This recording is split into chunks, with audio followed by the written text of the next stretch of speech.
Welcome to the Rising from the Ashes podcast. I'm your host, Amy Grace, obsessed with coffee, cowboy boots, and deep relationships. I'm on a mission to help you find the gold in your story through faith, family, and wellness, because I believe your story can break you wide open to live a beautiful, abundant, and vibrant life. I'll share with you how the hard seasons and difficult circumstances can become a catalyst of growth that often lead into some of the most beautiful stories we've ever told. I'm so grateful you're here. Grab a cup of coffee and let's talk. Okay, let's do this. Y'all, I don't know how many times I've tried to record this podcast. I have lost count, but we're going to have to go with whatever we get today because this is ridiculous. All right, welcome back to the Rising from the Ashes podcast. Wow, I had every intention to wrap up last May 2024 with an end of the season and what you can expect next episode. But I ended my first season rather abruptly with the passing of my dad, a personal health scare, and the end of a school year. My apologies for leaving you hanging for so long. It's kind of hard to believe that it's been a little over a year since I've released a new episode. It's been a little over a year since my dad passed away, a little over a year since I got accepted into grad school but decided not to go. And goodness, so much can change in a year's time. And there have been a few attempts in between to restart this podcast. And honestly, a lot of attempted recordings. But my heart just wasn't there. And y'all, I honestly wondered if I would even come back to the podcast world. But here we are. I missed you. But seriously, every time that I attempted to come back to the podcast, I just knew my heart wasn't there. I wasn't fully present in the making of it. And I always want this space to be a place that is real, that's honest, that's authentic. And I really felt like I was just coming on and trying to read you a script, and my heart just really wasn't there yet. And it's been a tough year, y'all. But I'm excited to be back. I'm excited to be making content, and I would honestly love to hear from you, what you want to know. I want these just to be real, honest conversations where we just talk. And if you have questions, I'd love to talk about it. I'm not promising answers, but we'll talk about it. Losing my dad really did prompt a lot of internal questions that I'm sure are really only normal when you lose a parent.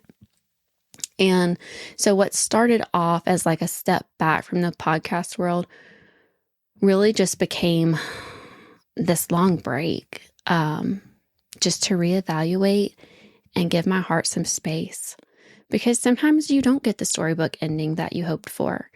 And sometimes we're reminded of the harsh reality of living in a broken world. Sometimes our deepest fears do come true. And sometimes we're left with unanswered questions and words unspoken. Sometimes we're left with broken hearts that long for healing. And yet, despite all of that reality, we can know with certainty that God is still writing the story of our lives. He will never leave us, never forsake us. He knows all, and despite our inability to understand the plan, we truly can trust all that we don't know and don't understand to the one who knows all. He does come close and carry our heavy soul and broken heart. Loss will open up a lot of questions. And some of these questions I've carried for a long time.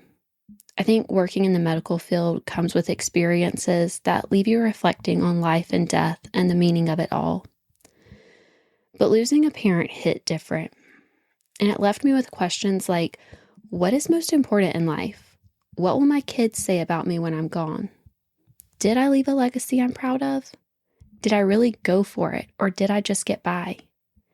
Whose life did I touch? What did it all mean? Back in high school, my dreams knew no limit, y'all. I wanted to do it all, be it all. I even wanted to be the president of the United States. Funny, because I'm still not old enough to accomplish that goal. Back in January of 2025, while watching the inauguration, I told my boys that once upon a time, their mommy dreamed of being the president of the United States of America. Y'all, I can still see it. My 17-year-old self, she envisioned an apartment in the big city with a career in law and politics, all while wearing pencil skirts and tailored jackets with high heels and running marathons on the weekend. I had it all planned out in my head. My oldest son looked at me quite surprised and questioned so sincerely in his little 7-year-old voice, "Did you make a better choice and decide to be a mommy?" Because, y'all, here I am now, raising boys while wearing scrubs for my day job and rushing home as quickly as I can at the end of every shift, and playing golf, riding dirt bikes and four-wheelers, shooting guns and throwing footballs, lifting heavy weights and praying for wide open spaces with the wind in my face. Boy, doesn't life have a funny way of shifting? And now as a mom, I realize that I am changing the world, one day at a time, one little life at a time. Because at the end of the day, it's the relationships that matter most. It's the love you pour out. It's the time you give to others. It's the way you show up. It's the investment you make into another life. This is what matters. Someone else will always get your title, your position, your paycheck, your things. But your relationship with people will leave a lasting imprint on another heart. So yes, my little man, this was the better choice. I looked into his deep brown eyes. He has no idea that becoming his mommy saved my life, but I do. And I have so much gratitude for his precious soul and this beautiful life we get to build together. So much gratitude for the twists and turns that life has thrown my way, because without them, I wouldn't be here with them building this life. His words are an innocent and gentle reminder that sometimes the most unexpected things can become the most beautiful parts of our stories. What an honor that he sees the title of mommy as a better choice than the title of president. I don't know exactly what direction this podcast will take next, but I do want to encourage you with this little truth that I've learned over the past year. You're allowed to grow and change and become. Don't let the world or yourself put you into a tiny little box and tell you who you're supposed to be. In a unique way, the loss of my dad left me with a greater gratitude for the opportunity to experience redemption and recovery in my own life and marriage. It has also unlocked new levels of learning and healing, and I'm finding myself in a season of change and pivots. I'm in a place where I'm reevaluating dreams and goals and how they all play together in the bigger story of life.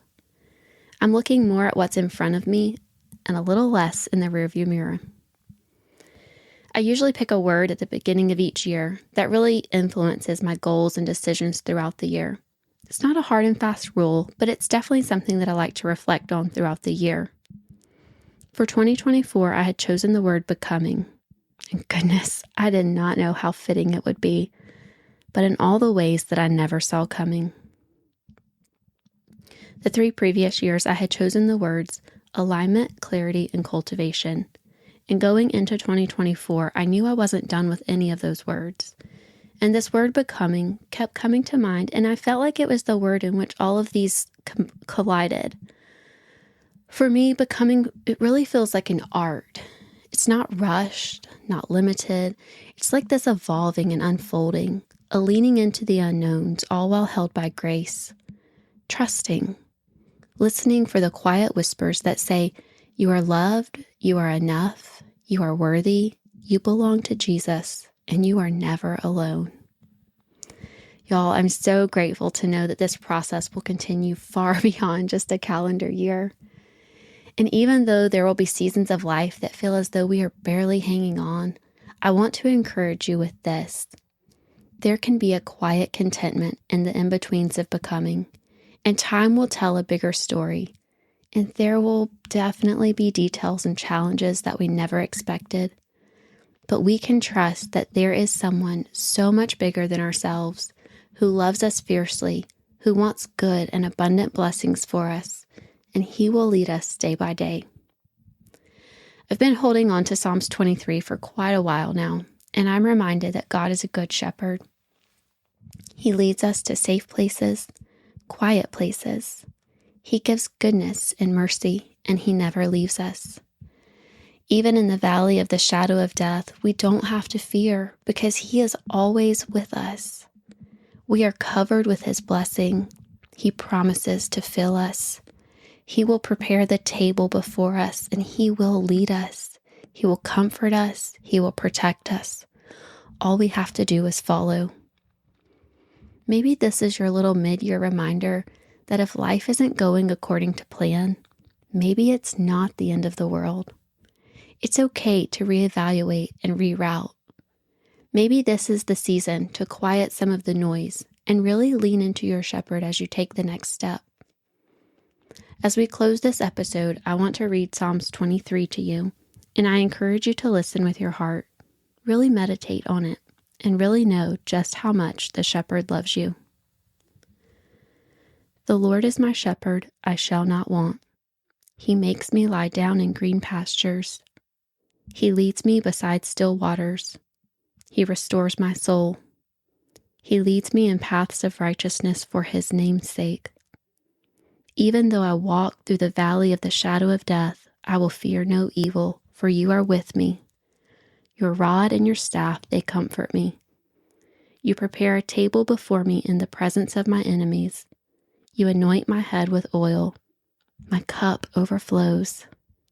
Surely, goodness and mercy shall follow me all the days of my life, and I shall dwell in the house of the Lord forever.